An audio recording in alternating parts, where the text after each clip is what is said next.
Here's a look at your jobs today, featured on CBS 4 News Sunrise every morning. In McAllen, they're looking for sales advisors. The pay will be discussed during the interview.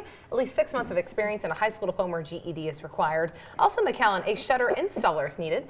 The pay will be discussed during the interview. No experience or education requirements. And to talk more about job opportunities in the Valley is Nikki San Miguel with Workforce Solutions. Welcome.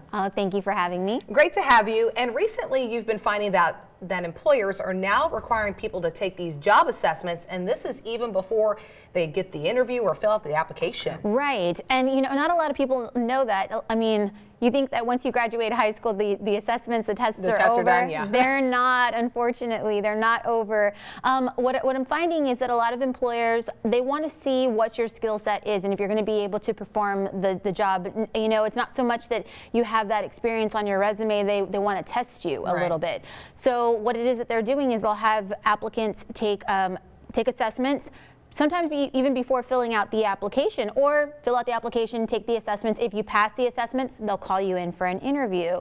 And little tips to kind of take those assessments would be, honestly, to send all the kids away, make sure that you're in a nice quiet spot. I prefer the library, but get one of those little private rooms and make sure that you pay attention specifically so that you can pass these assessments, because a lot of these employers, they're not even conducting interviews with these job seekers if they're not passing these assessments, and it's becoming part of some companies' policies to do it this way. And some of the things that you said that will be features, not like math questions or something like similar to an SAT. It's just basic questions like showing that you can maybe how you multitask and how you work in the customer service environment. Well, it depends on your job. If you're going to be dealing with mathematics at your current job, they might ask you to take a quick, math test to see if you can do the basic math that they're going to be needing you to do. Okay. If it is customer service, then yes, those kind of multitasking tests. They'll even have,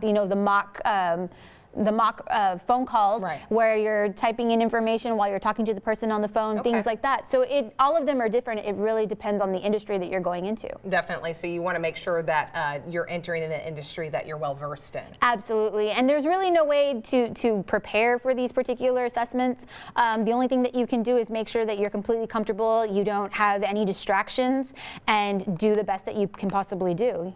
Show them your skills by taking these assessments and passing them. All right. Well, there are 2 hiring events that are coming up this week, and some of the companies, they might involve these job assessments. Absolutely. The first one would be Biomat. That's going to be taking place at the Mission Workforce Solutions office on Wednesday, August 2nd. They will be conducting interviews from 9 a.m. to 1 o'clock p.m. And as you can see, they are seeking medical specialists, phlebotomists, plasma processors, and donor center technicians. You must have a high school diploma or GED in order to be considered. And then the second graphic, I'm not sure if we have it, but it is Teletech. Teletech will actually be at the Edinburgh Workforce Solutions office on Thursday, August 3rd and Friday, August 4th from 9 a.m. to 2 o'clock p.m. And they are seeking customer service representatives. You must have a high school diploma or GED or equivalent and at least 6 months of experience in order to apply. And 6 months experience, in customer service in order to apply. All right, there you go. Thank you so much, Nikki, for joining us this afternoon. Thank you so much for having me. Always a pleasure.